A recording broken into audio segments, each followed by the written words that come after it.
Assalamualaikum warahmatullahi wabarakatuh. Kalau sekolah alam itu salamnya salam radikal bebas ya Pak Romo ya. Mohon maaf Pak Indra, tadi ada permintaan untuk tidak curhat ya. Tapi ini narasinya semua narasi ketidakberdayaan, termasuk dari DPR dan dari pemerintah itu. Saya tidak ingin menambah ketidakberdayaan. Kalau pertanyaannya sekolah swasta masihkah dibutuhkan Indonesia, ini to whom was this asked? Ini kepada siapa ditanya? Kepada pemerintah ya bisa jadi nggak dibutuhkan mungkin karena membebani, minta bos terus. Kenapa tidak pertanyaannya, masihkah sekolah swasta membutuhkan dalam kurung membebani pemerintah? Jadi kalau masih membebani pemerintah berarti tidak dibutuhkan.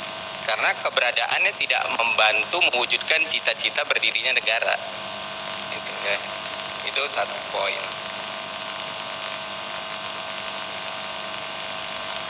Yang berikutnya saya tidak setuju tadi opening remark dari wartawan ya, Pak siapa tadi. Kita mengurangi perbedaan. What's wrong? Kenapa perbedaan itu Bhinneka Tunggal Ika itu? Keliru besar Anda ya, saya katakan kita hendaknya menghargai perbedaan. Ya, biar aja berbeda gitu.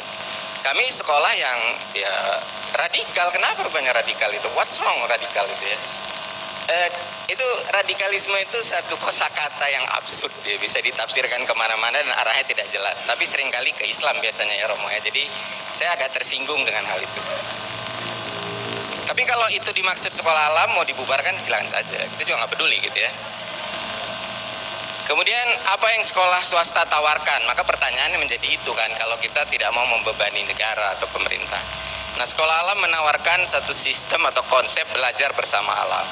Satu kurikulum terintegrasi yang sekaligus di situ bicara akhlak, bakat, cinta lingkungan, dan cinta tanah air. Itu belajar bersama alam.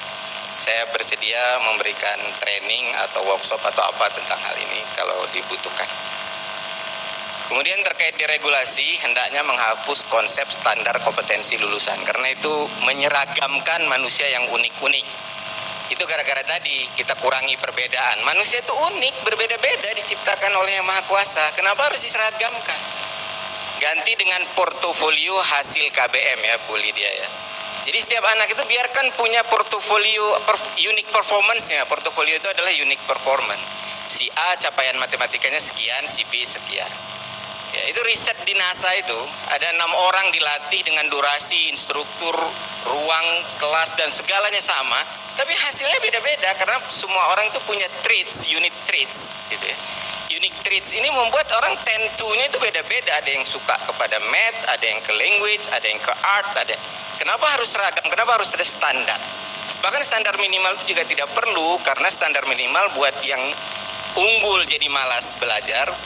Buat yang di bawah itu, dia jadi babak belur sebelum babak pertama itu. Ya jadi deregulasi seperti itu ya. Ganti aja itu standar kompetensi lulusan. Ujian nasional biarkan aja selama dia, semua ujian itu biarkan selama dia diagnostik. Jangan sumatif, diringkes, anak lagi sakit perut nggak bisa jawab, dibilang bodoh nggak lulus gitu. Ya.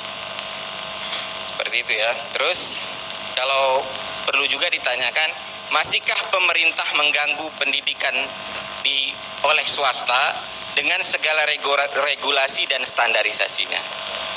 Kemudian dana bos sering membuat yang menyalurkan jadi bosi, Pak. Ya. Ngatur-ngatur ABCD, kita mau diseragamkan gitu. Ya, sebenarnya kita nggak mau jadi seperti sekolah negeri, tapi kenapa harus? Apakah sekolah negeri itu kebenaran mutlak? Apakah sekolah negeri itu wahyu gitu? Apakah kita harus punya kredo terhadap sekolah negeri? Nah ini BNSP nih, mampu nggak membuat standar yang BSNP ya? BS ya? Oh iya, pendidikan BSNP itu.